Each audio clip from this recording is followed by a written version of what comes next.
Michael was the only one ever born this severe leaving a hospital.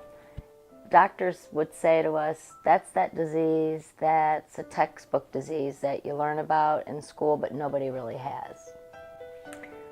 Michael was born on August 5th, 1998. And he was born with the most severe form of a disease called osteogenesis imperfecta. At that time, we had already known, per having a special ultrasound, that there was something wrong with Michael's legs. They weren't growing properly. They were not shaped the way they should have been. And the doctor, not knowing what we were really dealing with, broke his arm in 3 places delivering him. Finally, when my husband got there, he walked into the room, and I was furious because I had delivered the baby, Michael, the night before, and it's the next morning, and nobody will let me see him, but nobody will tell me why. And my husband came in, and he looked like he had seen a ghost. So when I was told that there was a good chance Michael wouldn't walk, for me, that was a very humbling time, because I immediately thought of how would our family life be normal, how would we take a vacation like a family without having to try to figure out how to move somebody around in a wheelchair and all that kind of stuff. And really had a pity party for myself. How can things that appear to be a gift from God all of a sudden feel like the biggest challenge and overwhelming? And at that point, I knew it was going to be a lot more severe than what I was led to believe. They finally did let me go see Michael a couple hours later, but they didn't tell me what they told my husband, which was that Michael was never going to leave the hospital. No one had ever been born and lived with as severe of the disease as Michael had. Michael could not bend his neck. Michael could not bend his legs. Michael could not bend his body. He had to be held completely flat and held on a pillow as to not break him. Osteogenesis imperfecta at that time had 4 different types. Type 1 and type 4 were the most minor, and typically you didn't know that the child even had a problem until they were 8 or 9 years old when they broke a bone. Types 2 and types 3 are most severe. Types 2 are typically fatal. We were waiting for the testing. The testing took a really long time. It just took like 3 months. In that 3 months, Michael ended up back in the hospital about, I think it was about a month after he was home. He was not breathing right. He was in a lot of pain. He was in a lot of pain all the time. Through us not knowing how severe he was, and by trying to put clothing on him and just do the usual baby things like giving a bath and changing diapers, I broke 30 bones in my son.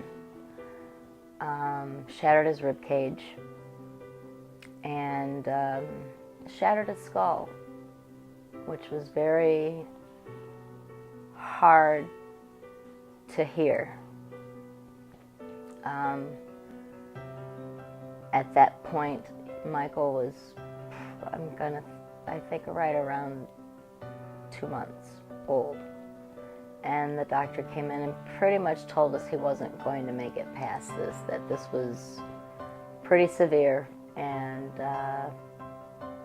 just to prepare ourselves. But Miracle Michael, which is what we called him, he pulled through again. That he had the most unbreakable spirit in a child so young. When Michael was born, you could look at him and he had an old soul. Babies are born and you see these sweet little babies and they have this innocence. And not that Michael didn't have innocence, but Michael was an old soul. You could tell every time you looked at him. But he also had a smile that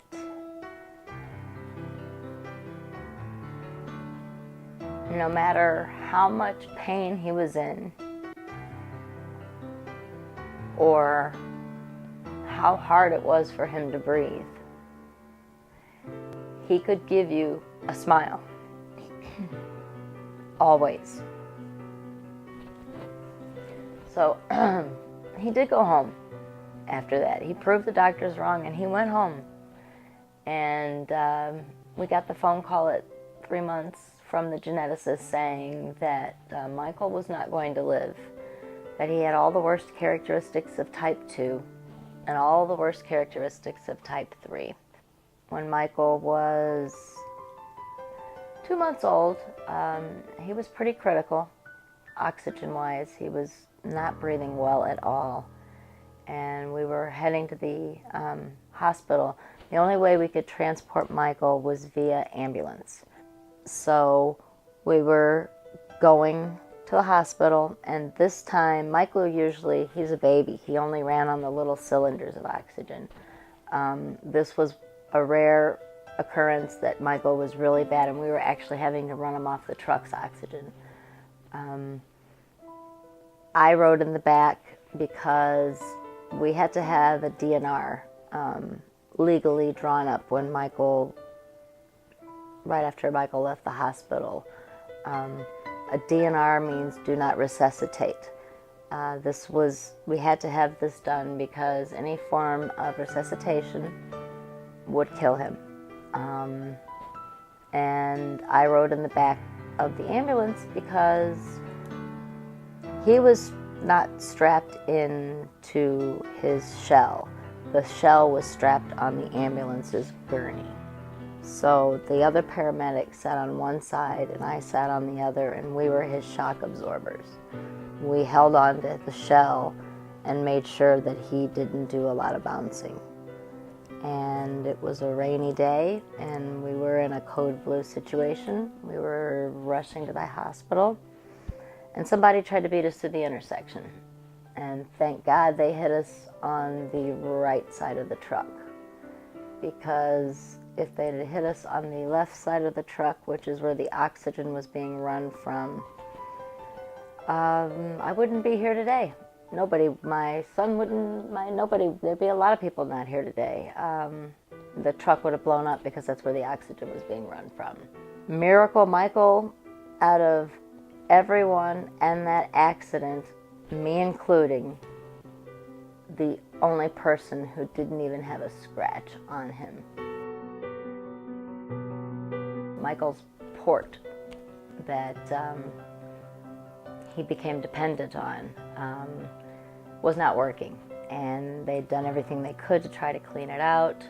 He had also just got accepted into a study program at Shriners Hospital where they were working on medications to help strengthen the bones, because that's what osteogenesis imperfecta means.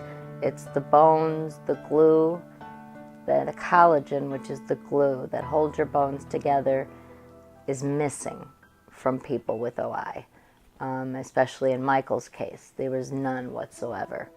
He was accepted in a clinical program study, and unfortunately, the surgery did not go well. It was the morning after the surgery, and Michael was having a really hard time with pain. And the port had worked originally, but in the middle of the night, apparently the port had stopped working again. And they had reached the maximum dosage of the medication that they put to clear the line. Otherwise, it would become toxic levels in his body. And he started to crash. That day, I got a call. I'd been in Target 10 minutes and I got a phone call, and the doctor said, "You better get back here." I called my husband, and we'd gone through this 3 times. They actually had us planning his funeral 4 times before this day. And fortunately, he was our Miracle Michael, and I just knew that this time was going to be the same. He was going to pull through. When I walked into the room that day and saw him, I could see this was way worse than Michael had ever looked. They tried everything. They even tried a few procedures that technically they weren't supposed to do. And the doctor looked at me and said, "This time, Michael is just too tired." And my husband wasn't there yet, and I will never forget this. We were sitting there, and they had the doors opened at the hospital. They had aides in the elevators holding them open, because when my husband got there, they wanted him to be able to get there in time. And when he walked through the door, every number was at 0 except for his heart, and there were 10 beats left as he walked in the door. And then he was gone.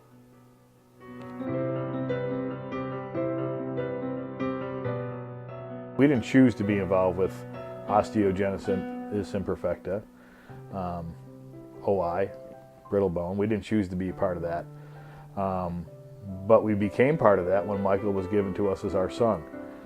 So I think a big part of life is what you do with it when you're faced with challenges or situations, and how you come through that. So when Michael was born, there was a lot of awareness in Naperville. You know, he was such a special child. You know, it was a pretty rare condition.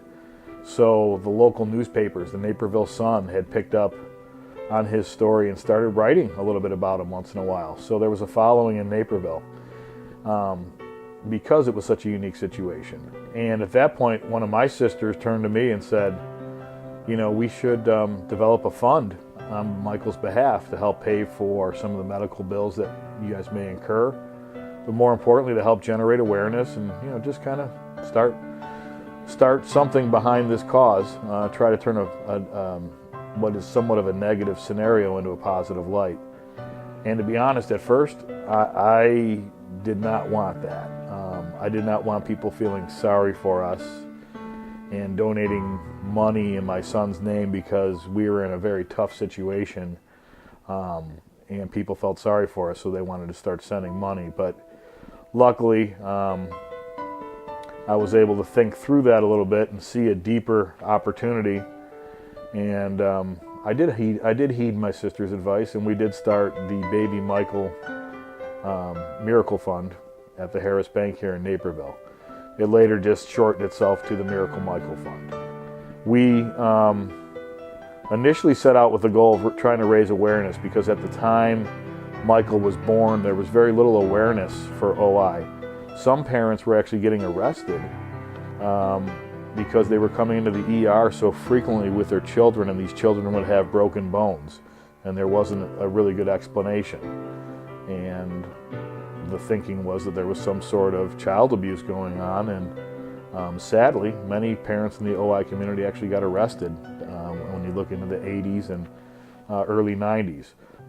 We have helped create so much awareness right now for OI that wasn't there when we went through it. And that's the one thing I wanted, the main purpose for the Miracle Michael Fund, and the main reason I want the fund to be there and to never ever go away is because I don't want to ever have another set of parents and child go through what Michael went through. if we can stop that from happening, then I've done the job that I wanted to complete. It's very rewarding. I have a real job in life, but the most rewarding efforts I put forth every year are those on behalf of Michael and the Miracle Michael Fund. We do this as a family. Michael is my son. He would be 15 this August, and the legacy he's already had on the world as a kid that would be 15 is probably greater than those that have lived a full 80 years of life. And I think it's up to us as parents, and Anthony as his brother, and his cousins, and all of those that are involved in our charity to continue to do this, because we build Michael's legacy through fundraising, but most importantly, we're helping others that are involved with osteogenesis imperfecta find a cure, or find a way to deal with a fracture, or get them the right assistance, or network them correctly, or get them to the right hospital, or get a roof over the family's head while the kid is being treated. These are all great things, and without Michael ever coming into our lives, we may never have even walked down the road.